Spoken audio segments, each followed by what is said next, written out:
Hi guys, welcome back to the channel. I left you in a slightly irritated state because of the head issue with the 2CV. I have subsequently gone through my piles of old junk and found another head, which didn't look very promising initially because it was really covered in oil and filthy. But I've cleaned it up and it looks like it might work, so I'm in the process of sorting that out at the minute. And I also mentioned there was a second issue with the 2CV I needed to sort out. In fact, there's many, but engine related. And it's the carburetor. So as usual, it's waiting for us on the bench. So let's go and have a look. Right, there we are. There's the carb. I did mess about with this a few years ago. It might be worth taking it apart and cleaning while we're going on, but I'll just try and show you what's wrong with it. And it relates to the springs down here. Right, it's quite difficult to light this because everything's in shadow, but there's a large return spring on the shaft there, and there's a smaller one past it, and the smaller one's broken. So I need to replace that. Now it's worth doing because the carb spindles are reasonably good on this carb. They're not really loose. Often they rattle about and then allow air in, but this one seems not too bad. So it's worth doing, but it's a bit of a pain, as we shall see. And when we've got the carb off and we've got it partially stripped down to sort this out, we might as well run through a few other bits and pieces and then put it in the ultrasonic and make sure everything's nice and clean. So the first job is to get the carb off the manifold, which is 4 nuts, 2 at the front, 2 at the back.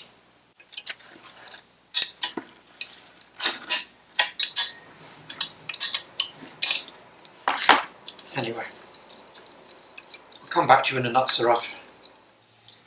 Right, it's off. It's a lot easier when the manifold's off the car because the nuts are quite inaccessible. And there's a paper gasket which I'll have to replace. I think I've got one of those.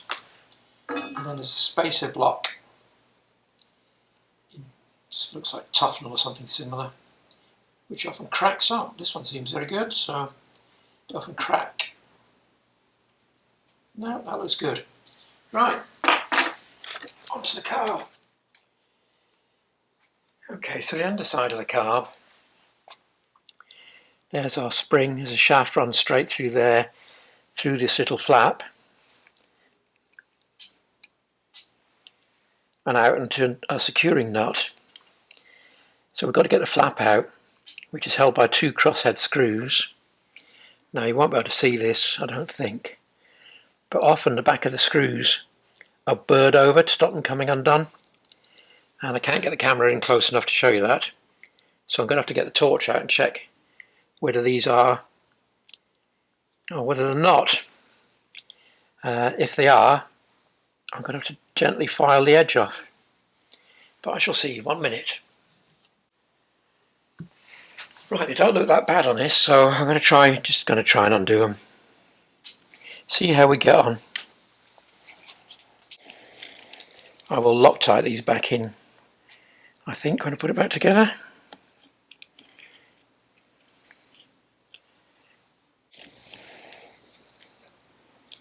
Good. And then that should slide out.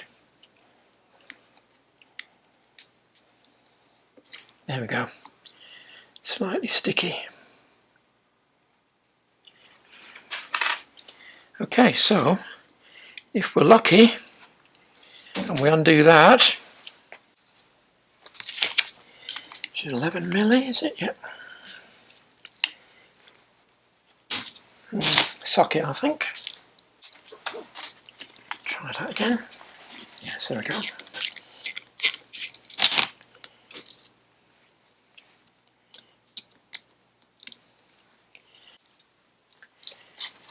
Right, now that spindle is attached to a plate which is then attached to the second spindle. So I think, yeah, I think I've got to take them out together. which means undoing these. So let's hope they come undone.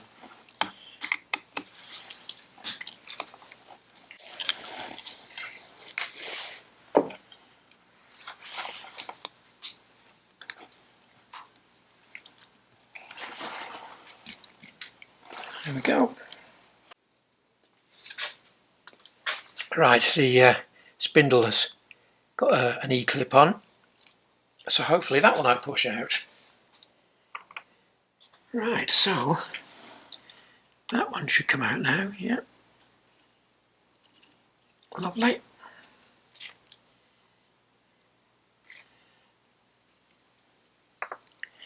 And then the one with our broken spring should follow it. Yeah, great. So that all needs cleaning up. That's the good spring. Now I've got to work out how to get the little one off. A bit grubby, it's definitely going to need a clean. Okay, before we clean the carb, well, strip it and clean it, final look at the spindle before we address the issue. To get the little spring off, we've got to remove this, as I mentioned, and the shaft is peened over. So I'm going to have to grind the end off the shaft to release that to then get to the spring. Now, by my own admission, my memory is appalling now. But I seem to remember that earlier variants of the twin choke carb actually had a nut here as well, like on the other side. But that may be complete fantasy on my part. So anyway, we need to grind that off, replace the spring, and then I'll just tack with the MIG welder, my mate's MIG welder, just to stop this coming back off again. So we will now move on to the carb itself. It is pretty grubby, really. So I think we'll pull it apart completely and have a look. So at the front, let's find a suitable screwdriver. At the front we've got a jet. Very fine jet, which blocks up quite easily. But it looks pretty good, to be honest. But it will get cleaned. And then we've got our mixture screw. Just see where that is at the minute.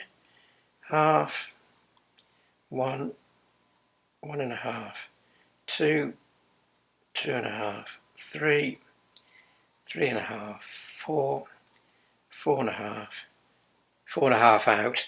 I'll check the manual for the exact figure, but I seem to remember 4 being about right. But anyway, I'll check the manual. Again, this is fairly recent. I can't remember when I did it, but it's fairly recent. So it should be okay. The one I took out of this carb before fitting this new one had suffered a common issue with these, which was it had obviously been over tightened at some point, and the tip was bent and had a little groove worn in it. So they quite often get damaged, I think. But anyway, that one's perfect. The choke mechanism's gone on this carb anyway. I blanked it off. These is a diaphragm and a lever. The diaphragm was knackered, so I just chucked it away, bought a blanking plate.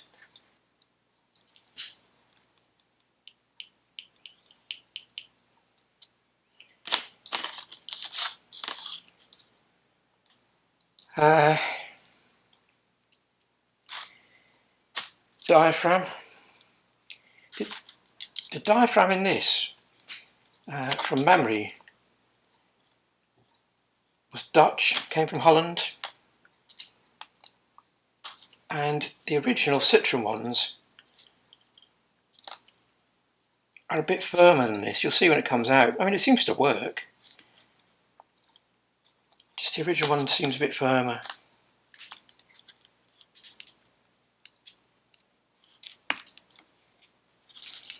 Come on. That should come off now. There we go. Little bit of petrol in it, spring, diaphragm, which is absolutely fine.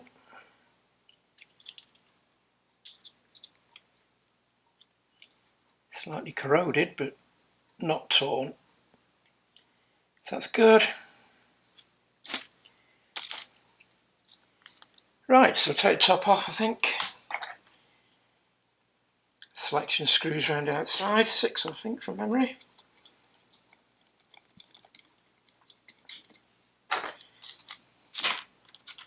Complete with bracket for the accelerator, for the choke cable.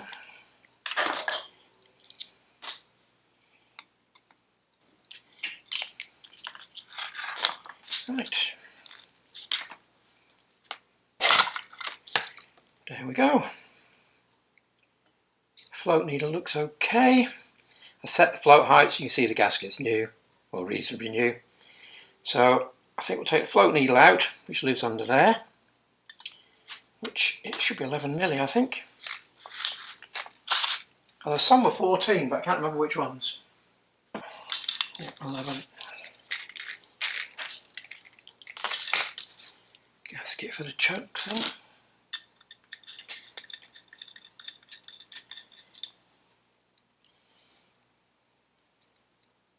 I'll do a blow test on that. Little washer. Can I put that in? No, we'll take the floats off. The floats are on a pin, which hopefully will knock out easily. Let's try something. See if that wants to come out. No, it doesn't. Right, persuade with a pop rivet. There we are. Jolly good. That looks nice and clean as well.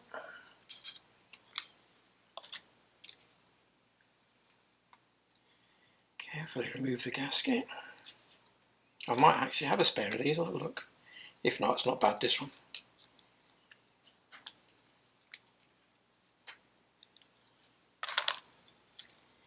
Right. There's a filter under here. 14mm if I remember rightly. So we'll pop that out as well. I don't imagine there'll be a problem with that either, but we'll have a look.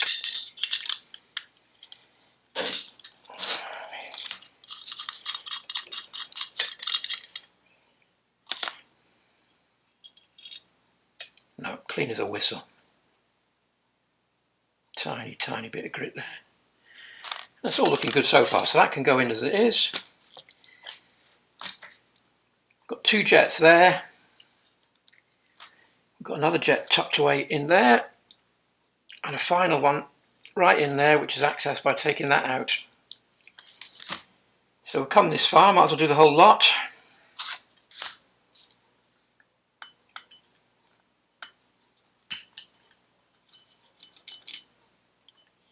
Little jet.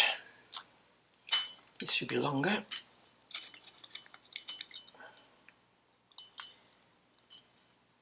Emulsion tube.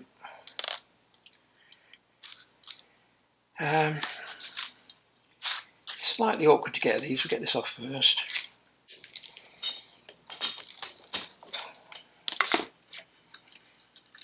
Just a blanking plug.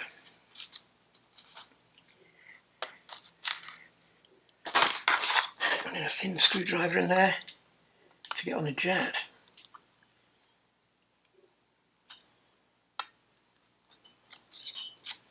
There we are. Little tiny one. And then the final one, as I say, is down in there on an angle.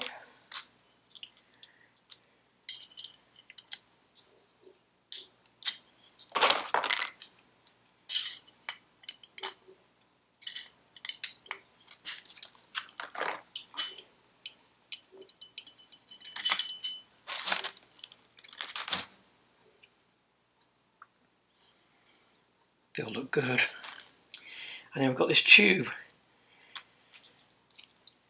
Given it's going in the ultrasonic cleaner, I'm going to leave that because it's on a rubber O-ring which pushes in, and sometimes it can be a bit awkward to get out. And it's new, as you can see, or nearly new, clean. I don't imagine it'll be a problem. Nothing's dirty at the minute. Just grimy rather than corroded in. So I think I'll leave that as it's going in the ultrasonic anyway. Right, into the bath. The small bits to be clean can go in here.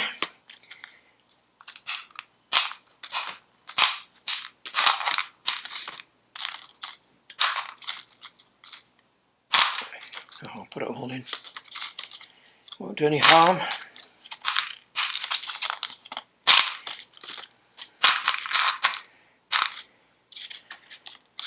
That can go in as well.